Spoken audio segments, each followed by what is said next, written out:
Shalom à toutes et à tous, nous voici de retour avec le Rav Shlomo Aviner. Shalom Rav Shlomo Aviner. Shalom à tous et à toutes. Toujours le même sujet, l'éthique de l'amour. La semaine dernière, nous étions restés sur les problèmes de dialogue, donc on va continuer comme promis sur ces problèmes de dialogue. Donc chacun attend de son conjoint des faveurs.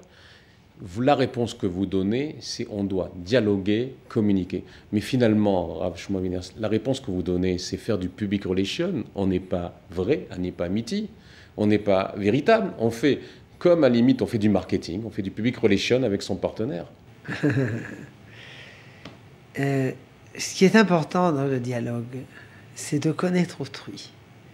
Quand on connaît quelqu'un, on l'aime, on le comprend. Les gens sont différents. Les gens sur Terre sont très différents. Et les hommes et les femmes sont vraiment très différents. C'est un long apprentissage de se connaître. C'est une route. Comprendre autrui, comprendre ses difficultés. Et quand on comprend, on aime. Il ne s'agit pas là de trucs démagogiques, comment acheter le cœur de son conjoint ou de sa conjointe, de le séduire. Il ne s'agit pas du roman d'un séducteur de Kierkegaard. Il ne faut pas jouer un rôle. Oui, nous ne sommes pas des séducteurs, nous parlons en toute sincérité, en toute droiture. Lorsqu'on se marie, au départ, en principe, il y a un départ d'amour qu'il ne faut pas gaspiller. Et il faut s'en servir pour se comprendre, pour s'expliquer, pour se connaître, avec ses défauts et avec ses difficultés. Là, ce que vous dites, en fait, c'est qu'il faut être agréable vis-à-vis de l'autre. Mais agréable comment? Agréable dans ce qu'on fait, c'est-à-dire lui faire un bon couscous le Shabbat, par exemple. Fais-moi du couscous, chérie. Pourtant, votre femme vous fait du couscous? Non, je ne crois pas du gefilte fish plutôt. Mais est-ce qu'il faut être agréable dans ce qu'on fait ou est-ce qu'il faut être agréable dans ses paroles?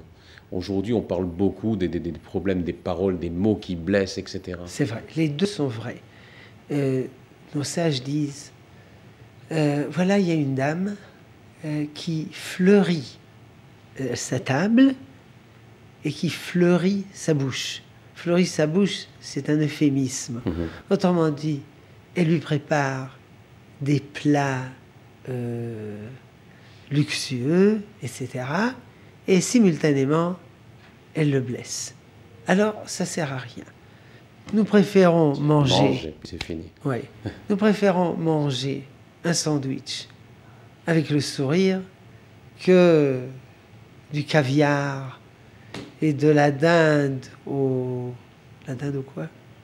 Le canard. À ce que vous voulez. Le canard. La dinde farcie. Le canard au vin et la dinde farcie avec un rictus blessant. Il faut les deux à la fois. Il faut répondre aux attentes d'autrui. Il faut connaître autrui. Et il faut savoir ce dont il a besoin. Si ma femme a besoin de fleurs, je lui achèterai des fleurs. Mais si elle a besoin de fruits, eh ben, j'achèterai des fruits. Il faut savoir ce qui est important à autrui. Il faut savoir dire merci. Il faut aussi savoir dire merci. Et ça, il s'agit du contenu du devoir. Mais vous avez raison. Il faut savoir également comment parler.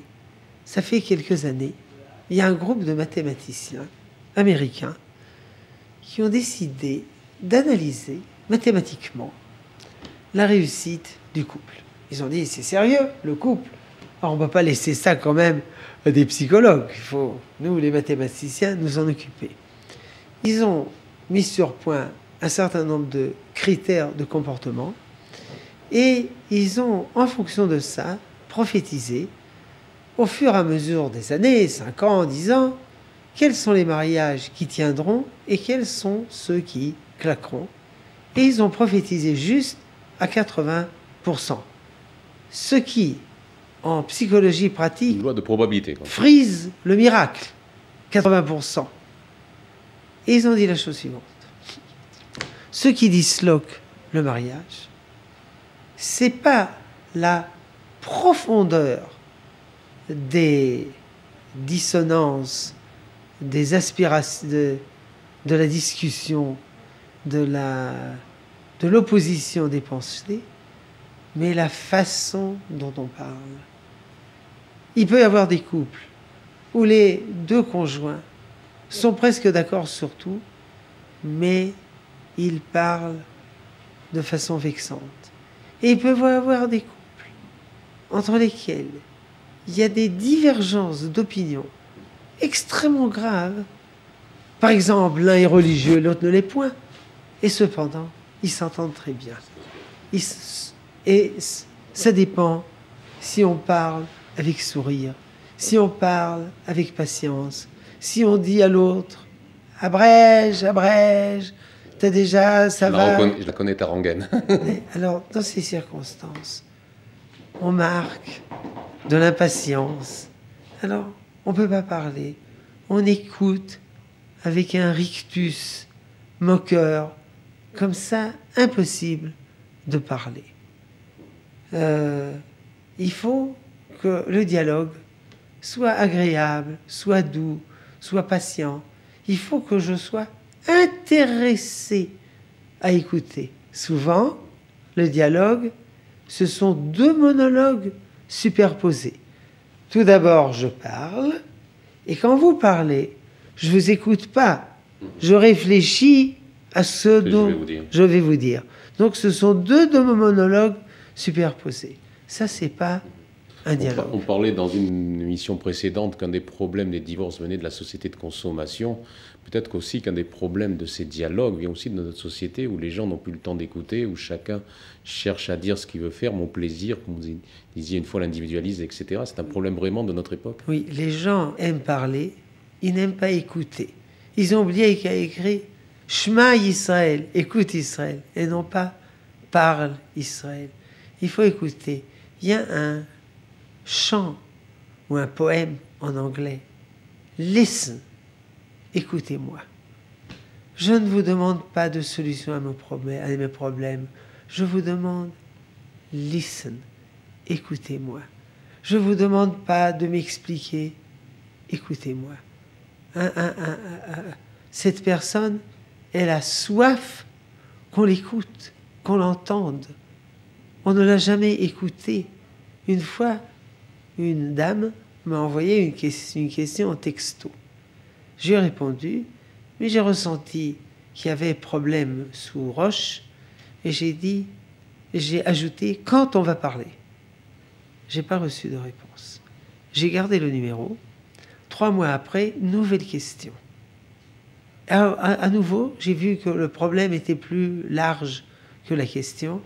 J'ai dit « quand on va parler ensemble ». Je n'ai pas reçu de réponse. La 3e fois, j'ai reçu. À nouveau, j'ai la même proposition. Cette dame m'a dit « je ne peux pas parler. Je n'arrive pas à parler. Est-ce que je peux vous écrire une lettre ?» Je lui ai dit « d'accord ». Elle m'a écrit une lettre. Je l'ai donnée à ma femme. La femme m'a appelé et elle a dit à ma femme « c'est la première fois de ma vie que quelqu'un m'écoute. Mes parents ne m'ont pas écouté. Mon mari ne m'écoute pas. C'est la première fois qu'on m'a écouté. » Et justement, quand il y a le problème d'écoute dans le conjoint, c'est là qu'arrive l'ami, le bon ami du conjoint ou de la femme ou de l'homme. Est-ce que c'est bien de parler ou de se confier, de raconter ce qui se passe dans un couple à une personne étrangère ou à un ami fidèle? Ça, c'est un pis-aller. En principe, les membres du couple doivent s'entendre ensemble. Quand on fait appel à un ami, à un parent, à un frère, à une sœur, le père, la mère, grand-père, oncle, tante, relation, copain, ça prouve qu'il y a difficulté. Ça prouve qu'on ne peut pas se confier. On a peur de se confier à sa femme ou à son mari. On a peur d'ouvrir son cœur. Et alors, on le fait à autrui. Mais est-ce que c'est bien de le faire? C'est un pis-aller, c'est un pis-aller. Sinon, les membres du couple, ils doivent parler ensemble. Une fois, J'ai raconté l'histoire suivante. Il y a 2 élèves qui étaient fâchés. Il y avait une zizanie profonde. Et le maître d'école, il en a eu assez. Il les a installés dans une petite salle, l'un en face de l'autre. Mettez votre main droite sur sa main gauche, etc. Regardez-vous dans les yeux et parlez. Vous ne sortez pas de cette chambre avant d'être amis. Il a fermé la porte à clé. Ça a marché? 3 heures après, ils ont frappé. On est amis. Quand il est rentré à la maison, il a vu que ses parents se disputaient de façon ignoble. Alors il les a installés, un des 2 enfants, en face de l'autre. J'en sais rien. Les gens, il faut les installer, il faut parler, il faut que vous compreniez, non pas seulement que vous me compreniez moi, mais que vous compreniez comment moi je vous vois. Cette technique, elle s'appelle, si vous la connaissez, imago. Imago, image, imago. Excellent, excellent. Autrement dit, on s'écoute. Et j'essaie de comprendre comment vous me voyez. Pas seulement vous expliquer comment moi je vous vois, etc. Et donc, il faut parler. Mais quand c'est bloqué, quand c'est arrêté, alors on ne va pas disloquer le mariage. Alors on n'a pas le choix. Il faut parler avec une personne tierce. C'est triste, mais c'est comme ça. C'est mieux que rien. Il faut aller, de préférence, à un conseiller matrimonial qui a de l'expérience et également qui est objectif. Il est objectif. C'est pas mon ami. C'est-à-dire que attention à qui vous vous confiez, suivant la personne, elle n'est peut-être pas de bons conseils. Il vaut mieux aller vers un professionnel. C'est vrai. Mon ami, il est de mon côté, il n'est pas du côté de ma femme.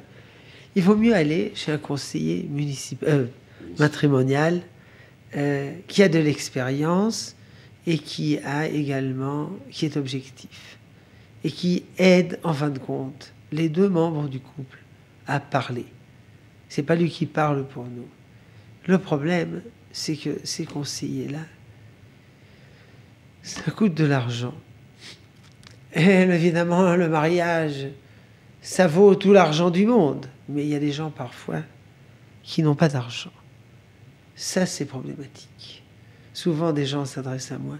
Je leur dis, mais pourquoi vous adressez à moi? Moi, c'est pas mon métier. Mon métier, c'est d'enseigner la Torah.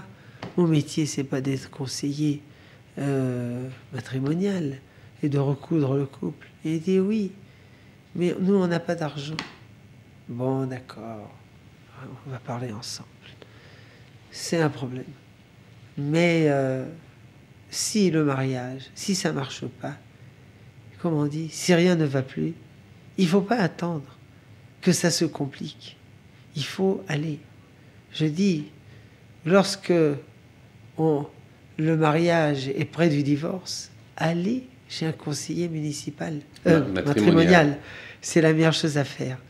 Mais si vous le faites quand la zizanie commence... C'est trop tard. Non. Non, quand on est au bord de l'abîme. Quand ça commence, alors vous êtes très malin. Faut pas attendre. Faut pas attendre. Et si vous le faites avant le mariage, parce qu'avant le mariage, il y a déjà des frictions, alors vous êtes un génie.